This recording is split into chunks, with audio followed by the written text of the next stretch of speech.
पढ़ेंगे, है ना।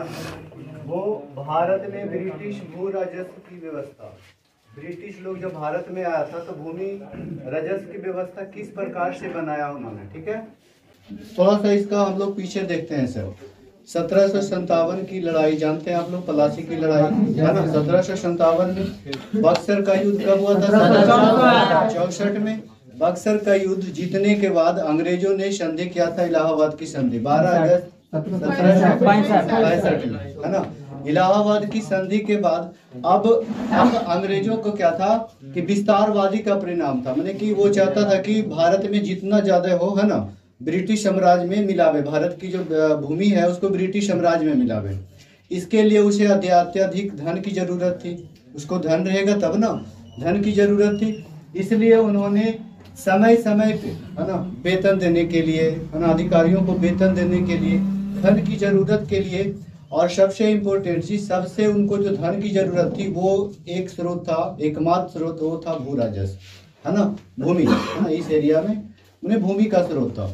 याद रखना है सर कि समय समय पे भारत में ब्रिटिश शासन के अंतर्गत भू राजस्व व्यवस्था शुरू किया गया। उसमें आपका देखिए जमींदारी व्यवस्था है, जमींदारी कभी कभी इसे इस्तमरारी भी बोला जाता है, इसी को मलगुजारी भी बोला जाता है, इसी का नाम है अस्थायी बंदोबस्त, ठीक है। हम लोग पढ़ेंगे जमींदारी, इस्तमरारी, मलगुजारी और अस्थायी बंदोबस्त व्यवस्था। इसमें पहले हम लोग इसको देखेंगे, उसके बाद इसमें संतुष्ट ना होकर के ये विफल होने के बाद रैयतवाड़ी बंदोबस्त आया, है ना, रैयतवाड़ी बंदोबस्त। उसके बाद फिर लागू किया गया महलवाड़ी बंदोबस्त। सबसे पहले हम लोग देखेंगे जमींदारी व्यवस्था क्या था। जमींदारी व्यवस्था एक कर्नवालिस के शासन काल में आया था। गवर्नर जनरल कर्नवालिस कब से कब तक रहा? 1786 से 93, है ना, 1793, 86 से 93। आपका लॉर्ड कर्नवालिस के समय में एक योजना लाया गया था, किसके द्वारा? सर। कभी भी पूछेगा जमींदारी अर्थ में जो आपका जमींदारी व्यवस्था था, है ना, इस्तमरारी व्यवस्था जो था, इसका योजना किसने तैयार किया था? कब सर? 1790 ईस्वी में, और इसे लागू किया गया 1793 में। मलगुजारी व्यवस्था और आपका अस्थायी बंदोबस्त, इसका जनक बोला जाता है आपका लॉर्ड कर्नवालिस। किसे माना जाता है? लॉर्ड कर्नवालिस को। ब्रिटिश भारत मतलब ब्रिटिश लोग भारत के जितनी भूमि पे शासन कर रहा था उसका 19% पे अस्थायी बंदोबस्त व्यवस्था लागू की गई थी। ध्यान रखिएगा, है ना, कितने प्रतिशत पे सर? 19% पे। जिसमें आपका क्षेत्र पूछ देगा कौन सा क्षेत्र में अस्थायी बंदोबस्त व्यवस्था जारी नहीं था, तो देखिएगा बंगाल, बिहार, उड़ीसा, यानी कि आप कह सकते हैं बंगाल प्रेसिडेंसी में जो तीनों आपका आता था, बंगाल, बिहार, उड़ीसा, तीनों, ठीक है। याद रखना यूपी में आपका बनारस, यूपी में बनारस, है ना, बिहार साइड में पड़ता है, बिहार के बगल में ही है, तो बनारस का भी एरिया में अस्थायी बंदोबस्त लागू था, ठीक है।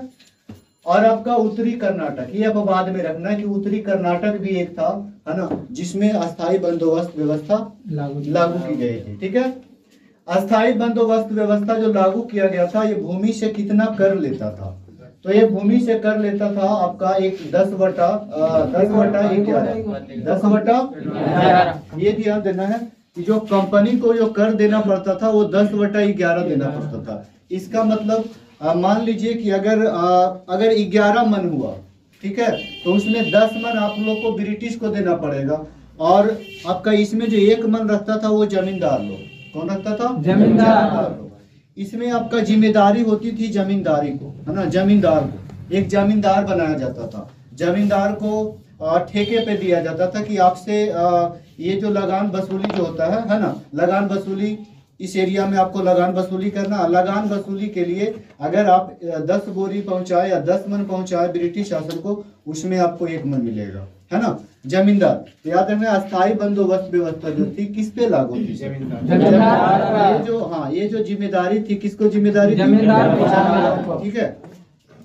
इसमें एक लाया गया था सूर्यास्त कानून, बहुत बार पूछा है कि किस व्यवस्था में सूर्यास्त कानून किस व्यवस्था से संबंधित है? अस्थायी बंदोबस्त, महलवाड़ी, रैयतवाड़ी किससे? याद रखना है अस्थाई बंदोबस्त। ये सूर्यास्त कानून क्या था? सूर्यास्त कानून था कि जमींदार लोग को जो दिया जाता था कि आपको किसानों से रकम वसूल करना है, तो किसान लोग को मैंने की जो निश्चित सीमा रहती थी, उस सीमा तक अगर किसान लोग लगान नहीं अगर चुका पाते थे तो उसके सुबह सूर्योदय होते ही उसकी खेतों की है ना नीलामी हो जाती थी। इसलिए इसी को बोला जाता है सूर्यास्त का कानून। कब आया था सर? 93 में अस्थाई बंदोबस्त लाया गया और 1 साल है ना, 1 साल के बाद आपका सूर्यास्त कानून आया था। ये धारा याद रखिएगा 14 धारा 14 के तहत। इसमें थोड़ा सा पढ़ते हैं प्रभाव, ठीक है। पहले देख लेते हैं तीनों को, उसके बाद तीनों का प्रभाव पढ़ेंगे कि किसके कारण असफल रहा, है ना। इसके बाद अस्थाई बंदोबस्त व्यवस्था जो था, अस्थाई बंदोबस्त व्यवस्था को समाप्त करके अंग्रेजों के द्वारा फिर रैयतवाड़ी बंदोबस्त लाया गया। क्यों सर? है ना, ये सफल नहीं हुआ तब ना। रैयतवाड़ी व्यवस्था में देखिए, ये सबसे पहले रैयतवाड़ी व्यवस्था जो है ये सबसे पहले 1792 ईस्वी में कर्नल रीड नाम के कोई व्यक्ति थे। 1792 में कर्नल रीड के द्वारा 12 मल जिला है एक आपका दक्षिण भारत में, वहां लागू किया गया था, ठीक है। तो रैयतवाड़ी व्यवस्था सबसे पहले दक्षिण भारत के किस जिला में लागू हुआ था? 12 मल जिला में लागू किया गया था। और लागू इसको पूर्ण रूप से, है ना, पूर्ण रूप से कह सकते हैं 1920 में लागू किया था। 1820 में पूर्ण रूप से क्या कर दिया गया था? लागू कर दिया गया था। इनका जनक माना जाता है थॉमस रीड। 1792 में कर्नल रीड का मुख्य भूमिका रही थी, जो 12 मल जिले में आपका लागू किया गया। थॉमस मुनरो को 1820 से 1827 तक ये मद्रास का इन्हें गवर्नर बनाया गया था, है ना। किस जगह का? मद्रास का गवर्नर। इसलिए रैयतवाड़ी बंदोबस्त व्यवस्था का जनक कौन है आपका? थॉमस मुनरो और कर्नल रीड। थॉमस मुनरो और कर्नल रीड। अस्थाई बंदोबस्त में हम लोग पढ़े कितने प्रतिशत पे लागू था? 40% पे। रैयतवाड़ी व्यवस्था 51% पे। रैयतवाड़ी व्यवस्था मुंबई, मद्रास, असम और पूर्वी भारत, ठीक है, याद रखना है। मुंबई जो था सर, ये बताइए 1820 की बात है, 1820। मुंबई और गुजरात कब अलग हुआ? 1960। गुजरात का भी कुछ एरिया जो है आपका किसमें था? मुंबई, ठीक है, उसको मुंबई में बोला जाता था। तो गुजरात का कुछ एरिया जो था आपका, उसमें भी रैयतवाड़ी बंदोबस्त व्यवस्था लागू की गई। इसमें होता क्या था सर?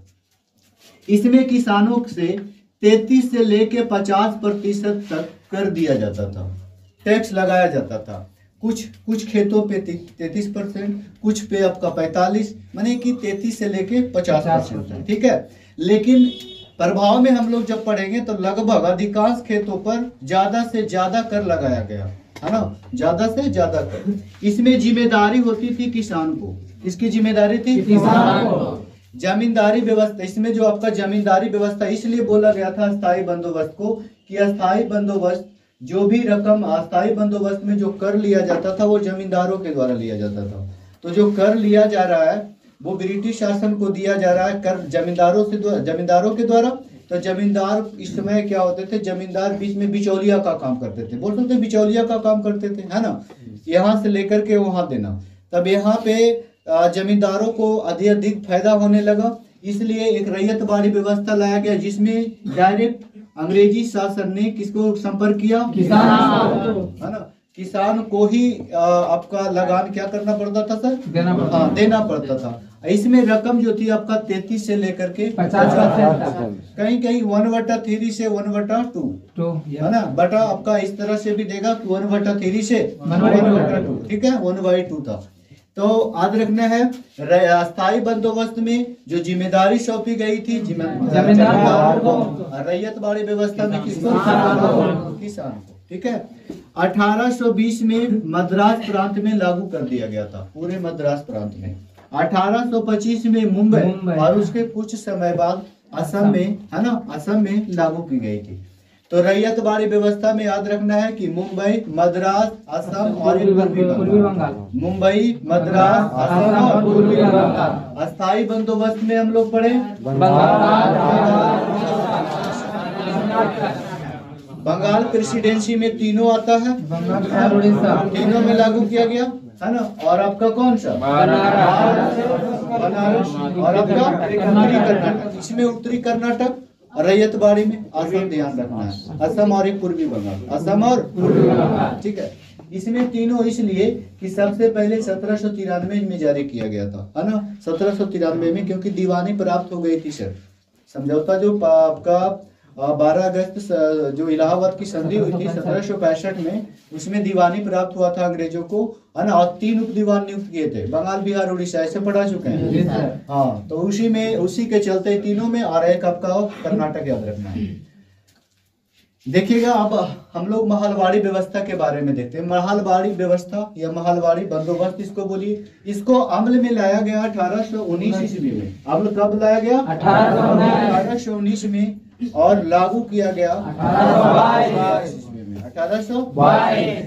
इसका जनक है आपका महलवाड़ी व्यवस्था का जनक किसे माना जाता है? लॉर्ड मैकेंजी को माना जाता है। ये कितने प्रतिशत पे? 30%। अब देखिए, अस्थाई बंदोबस्त 19%, रैयतवाड़ी 7%, महलवाड़ी 100% हो गया ना। ब्रिटिश भारत है ना, ब्रिटिश भारत का जो भी क्षेत्र ब्रिटिश के कब्जे में था, उसमें आपका 100% जो अपना उसके पास में था, है ना, तरह तरह के, है ना, तीनों ये लागू कर दिया गया था, ठीक है। देखिएगा आपका जो महलवाड़ी व्यवस्था था, ये पंजाब, मध्य प्रांत और आगरा जो यूपी के क्षेत्र में पड़ता था। अभी वर्तमान में जो यूपी है ना, यूपी, यहाँ पे आगरा और अवध देखिएगा आप लोग मैप में।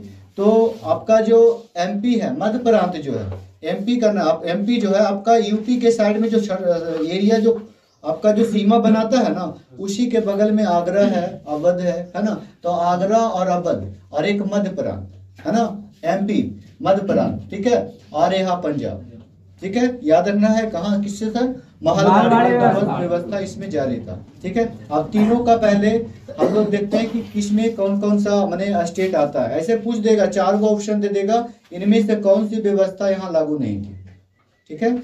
या तो बोलेगा अस्थायी बंदोबस्त में 4 ऑप्शन रहेगा, है ना, किसमें लागू नहीं थी, एक ऑप्शन आपका आसाम दे देगा इधर से। इस तरह से ध्यान देना, अस्थायी बंदोबस्त व्यवस्था में तीनों पहले बंगाल प्रेसिडेंसिया में तीनों आता है, बिहार, बंगाल और एक आपका क्या हो जाता है? बनारस और पूर्वी कर्नाटक, क्योंकि बनारस बिहार के बगल में है, तो बनारस के एरिया में भी, है ना, अस्थायी बंदोबस्त जारी था, ठीक है। रैयतवाड़ी व्यवस्था में से मुंबई, मद्रास, असम, पूर्वी बंगाल, ठीक है। फिर से देखिएगा रैयतवाड़ी व्यवस्था में कौन कौन सा हो जाएगा? ठीक है। आपका महलवाड़ी व्यवस्था में से पंजाब, यूपी का आगरा और यूपी का आगरा और अब देखते हैं यहाँ पे रैयत आपका अस्थायी बंदोबस्त में कितना % भूमि पे? रैयतवाड़ी में कितना % पे, और आपका महलवाड़ी में 20% पे। अस्थायी बंदोबस्त का जनक तो लॉर्ड कर्नवालिस, ठीक है। रैयतवाड़ी व्यवस्था का जनक थॉमस मुनरो और कर्नल रीड, और आपका महलवाड़ी का मैकेंजी, है ना। रैयतवाड़ी व्यवस्था में और आपका अस्थायी बंदोबस्त में दोनों में सिर्फ ध्यान ये रखना है कि अस्थायी बंदोबस्त की योजना जो बनाई गई थी सर जॉन शोर ने 1790 में और लागू किया गया था लॉर्ड कर्नवालिस के समय में, इसीलिए लॉर्ड कर्नवालिस को क्या माना जाता है? जनक माना जाता है। रैयतवाड़ी व्यवस्था सबसे पहले 12 जिले कहाँ लागू किया गया था? दक्षिण भारत में लागू हुआ था, है ना। कब लागू किया? 1792 में, है ना। और पूर्ण रूप से बोलेगा तो 1820 में। और ये ध्यान रखना है कि 1820 में मद्रास प्रांत में और 25 में मुंबई, और उसके बाद में लागू किया गया था आपका अस्थायी व्यवस्था। प्रभाव देखते हैं अस्थाई बंदोबस्त का। ठीक है, अस्थाई बंदोबस्त का प्रभाव में हम लोग पहले पढ़ेंगे। अस्थाई बंदोबस्त जो थी ये जमींदारों के द्वारा चलती थी, हाँ या नहीं? जमींदारों के द्वारा। इसमें क्या हुआ, जमींदारों द्वारा शोषण होने लगा, है ना, जमींदारों के द्वारा शोषण। एक चीज और बता देते हैं, अस्थाई बंदोबस्त और रैयतबाड़ी व्यवस्था। ठीक है, अस्थाई बंदोबस्त में याद रखना है, रैयतबाड़ी और आपका मालवाड़ी इसमें नहीं, सिर्फ अस्थाई बंदोबस्त में। अस्थाई बंदोबस्त एक ऐसी व्यवस्था थी जिसमें किसानों को अपनी जो खेत होता था उसको क्रय विक्रय करने का अधिकार नहीं था, है ना। वो किसान अपने खेत का मालिकाना जो हक होता है ना, हमें लग रहा है कि नहीं खेत को बेच देना चाहिए, वो नहीं कर सकते हैं। इसमें जो भी आपका जिम्मेदारी होता था वो जमींदार के पास था। किसके पास? जमींदार के पास। यही खेत को बेच सकता है ना, यही खेत को आपका जो भी हो, है ना, पट्टा पे दे सकता है, जो भी कर सकता है खेत के मामले में किसको होगा? जमींदार। भू राजस्व का उपयोग, है ना, व्यापार पर। देखिए दूसरा आपका प्रभाव ये रहा, जो भी भू राजस्व अंग्रेजों के पास आता था अस्थाई बंदोबस्त व्यवस्था, है ना, व्यवस्था से, इसमें अंग्रेजों ने कृषि पर खर्च ना करके अपना जो व्यापार फैलाने में खर्च किया। इसका भी एक प्रभाव रहा अस्थाई बंदोबस्त का विफल होने का, हाँ या नहीं? जो भी इससे लाभ होता था अस्थाई बंदोबस्त से अंग्रेजों को, वो कृषि पे खर्च ना करके किस पर किया?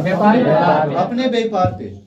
जमींदार अंग्रेजों का सामाजिक मित्र बन गया। मित्र तो बनना ही है, क्योंकि जमींदार लोगों को 10 बोरी में 11 बोरी में कै बोरी? एक बोरी फायदा हो रहा है, नहीं 11 मन में 1 मन फायदा हो रहा है, 11 क्विंटल में 1 क्विंटल फायदा हो रहा है। इस तरह से इसका उद्देश्य यही है।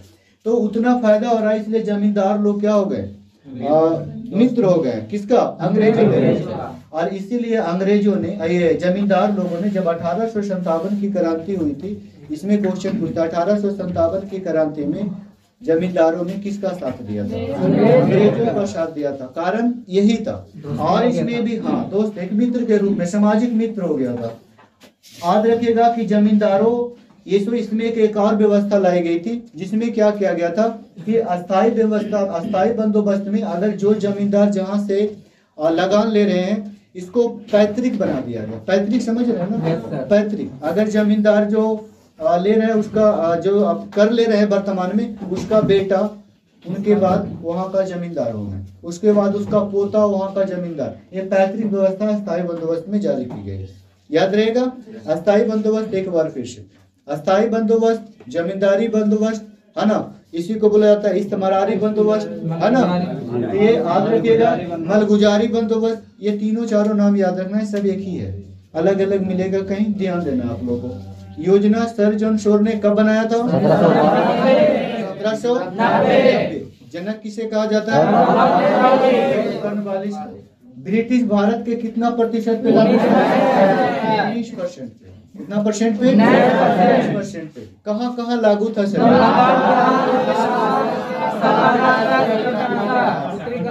बंगाल प्रेसिडेंसी जो तीनों था आपका, बिहार, बंगाल और उड़ीसा, और एक आपका हो जाएगा बनारस और एक उत्तरी कर्नाटक। बनारस और उत्तरी कर्नाटक। ठीक है।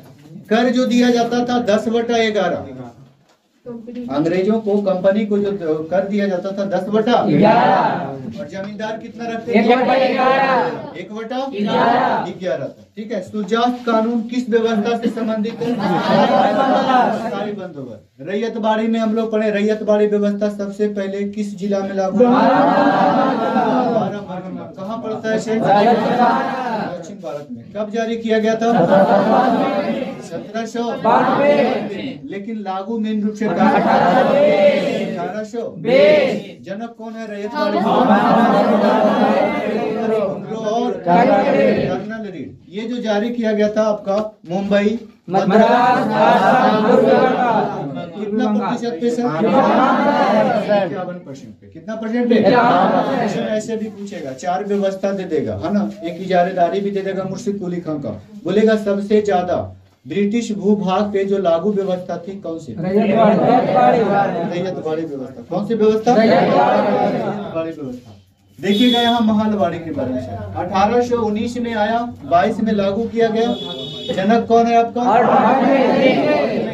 और ये जो जारी किया गया था, लागू किया गया था महलबाड़ी, कहाँ? पंजाब,